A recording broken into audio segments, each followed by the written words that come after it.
Confirmed na, 3,000 buwan ang dagdag sa SSS pensyon simula Enero 2026. Kung ikaw ay SSS pensioner o may kamag-anak na umaasa sa pensyon, huwag palampasin ito. Sa video na ito, lilinawin natin kung sino ang makakatanggap, bakit may dagdag, at ano ang dapat mong asahan sa bagong taon. Maraming maling impormasyon ang kumakalat, pero dito, facts lang ang pag-uusapan. Sa nakaraang linggo, naging viral ang balitang may 3,000 dagdag sa buwan ng SSS pensyon simula Enero 2026. Maraming pensioners ang natuwa, pero marami rin ang nalito at nagtatanong, totoo ba ito? Lahat ba ng pensioners ay makakatanggap? At paano malalaman kung ako ay kwalipikado? Sa part 1 na ito, lilinawin natin ang katotohanan sa likod ng balitang ito. Una, mahalagang maintindihan na ang SSS pension system ay hindi basta-basta nagbibigay ng biglaang dagdag ng walang opisyal na anunsyo o circular.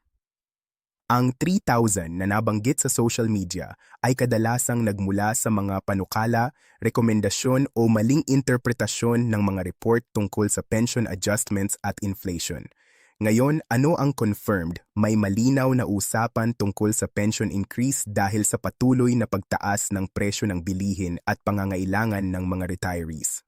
Ayon sa SSS at sa gobyerno, ang kasalukuyang pension ay hindi sapat para sa maraming retirees, lalo na ang tumatanggap ng minimum pension.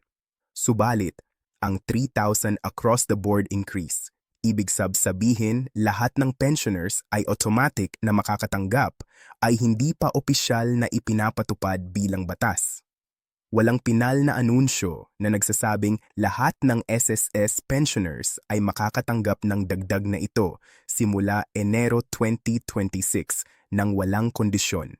Bakit patuloy pa rin ang usap-usap tungkol sa 3,000?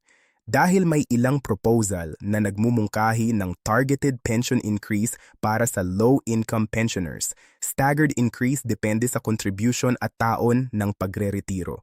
Combination ng cash assistance at pension adjustment ibig sabihin, posibleng may ilang pensioners na makakatanggap ng dagdag na umaabot sa 3,000 o higit pa, pero hindi ito pare-pareho sa lahat. Isa pang mahalagang punto, ang SSS ay kailangang tiyakin na ang anumang pension increase ay sustainable. Ayaw nilang maubos ang pondo na magiging problema rin ng mga susunod na henerasyon ng pensioners. Kaya bawat dagdag ay dumadaan sa masusing pagsusuri at approval ng pamahalaan. Sa part 2, tatalakayin natin kung sino ang may pinakamalaking tsansa na makakatanggap ng pension increase sa 2026, anong klase ng pensioners ang maaaring mauna, at ano ang mga kwalifikasyon na dapat bantayan. Mahalagang manatiling updated at huwag agad maniwala sa viral posts. Mas mahalaga ang tamang impormasyon kaysa maling pag-asa. Ngayon, tatalakayin natin kung sino ang may pinakamalaking posibilidad na makakatanggap ng 3,000 buwan ng dagdag sa SSS pensyon simula Enero 2026 at ano ang mga kwalifikasyon na dapat bantayan. Mahalagang maunawaan na ang dagdag ay hindi automatic para sa lahat. May ilang kondisyon at kriteria na sinusunod ang SSS upang matiyak na ang mga pinakanangailangan ang makikinabang. Una sa lahat, ang pangunahing target ng anumang pension increase ay ang mga low-income pensioners.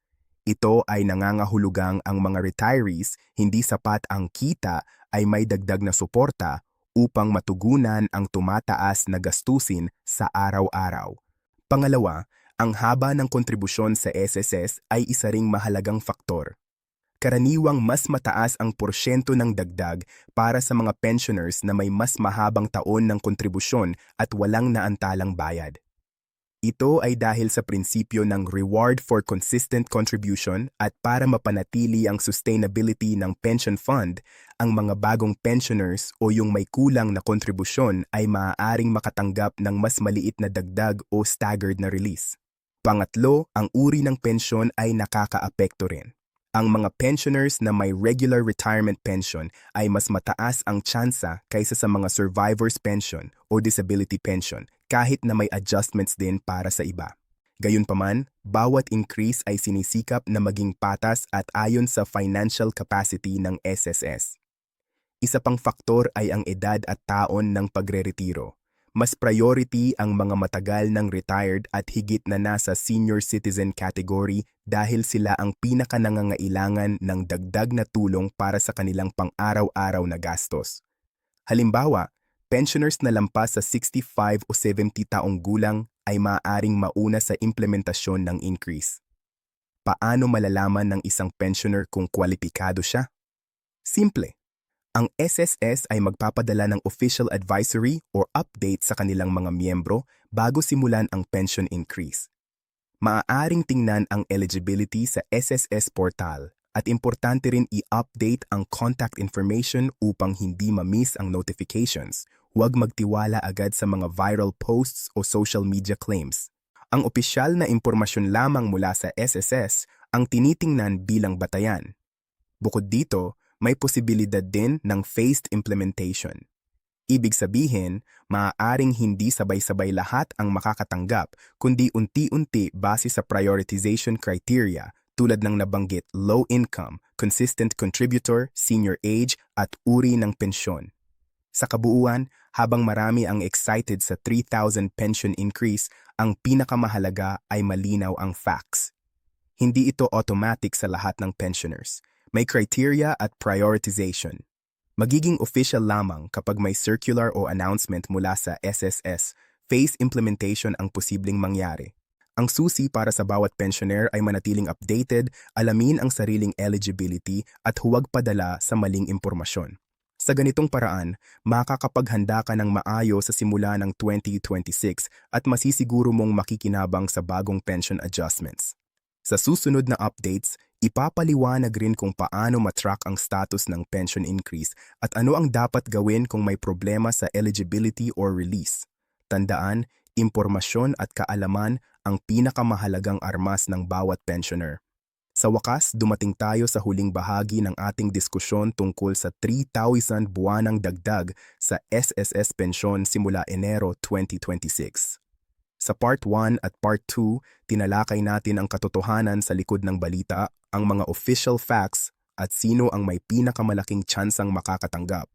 Ngayon, pag-uusapan natin ang mga hakbang na dapat gawin ng bawat pensioner upang siguraduhing makikinabang sa bagong adjustments, pati na rin ang pangkalahatang takeaway para sa lahat. Una, ang pinakamahalagang payo para sa bawat SSS pensioner ay manatiling updated sa opisyal na anunsyo ng SSS eCore. Ang ahensya ay karaniwang naglalabas ng official circular o advisory bago ipatupad ang anumang pension increase. Maaaring bisitahin ang SSS website, gamitin ang SSS mobile app, o makipag-ugnayan sa kanilang hotline. Sa ganitong paraan, maiiwasan ang kalituhan at maling impormasyon mula sa social media o mga viral posts. Pangalawa, tiyaking up-to-date ang inyong personal information. Sa SSS records, siguraduhing tama ang contact number, email at mailing address para makatanggap ng notifications. Kung may pagbabago sa banking details o retirement status, dapat agad itong i-update upang walang delay sa release ng pensyon at dagdag. Pangatlo, alamin ang inyong eligibility at contribution record. Ang mga low-income pensioners at consistent contributors ang may pinakamalaking tsansang makuha ang buong dagdag. Ngunit mahalagang tingnan ang sariling SSS account o makipag-ugnayan sa SSS personnel para masiguradong tama ang record. Sa ganitong paraan, maiiwasan ang anumang misunderstanding sa pagkakakwalipika. Pang-apat, maging handa sa phased implementation. Hindi lahat ay makakatanggap ng dagdag sa parehong oras. Ang SSS ay maaaring unahin ang mga retirees na may pinakamalaking pangangailangan o may mahabang kontribusyon. Kaya't maging patient at huwag magpanik kung hindi agad dumarating ang dagdag sa unang buwan ng Enero 2026. Sa huli, ang pinakamahalagang takeaway para sa bawat pensioner ay impormasyon at kaalaman ang pinakamahalagang armas. Huwag basta maniwala sa viral posts o hearsay. Sa halip, mag-rely sa official SSS channels at maging proactive sa pag-check ng eligibility. Ang 3,000 pension increase ay isang malaking tulong para sa mga retirees. Ngunit mas mahalaga na alam mo kung paon. Makasisiguro ang bawat isa na makikinabang sa bagong pension adjustments ng maayos. Tandaan, ang dagdag na pensyon ay hindi lamang numero sa papel.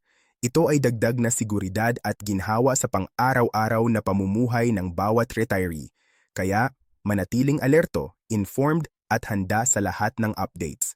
Ang 2026 ay maaaring simula ng mas maayos at mas malinaw na pension system para sa lahat ng SSS retirees. Sa ganitong paraan, makakamit natin ang layunin ng pension increase, tulong at proteksyon sa mga taong naglaan ng taon ng serbisyo para sa bansa.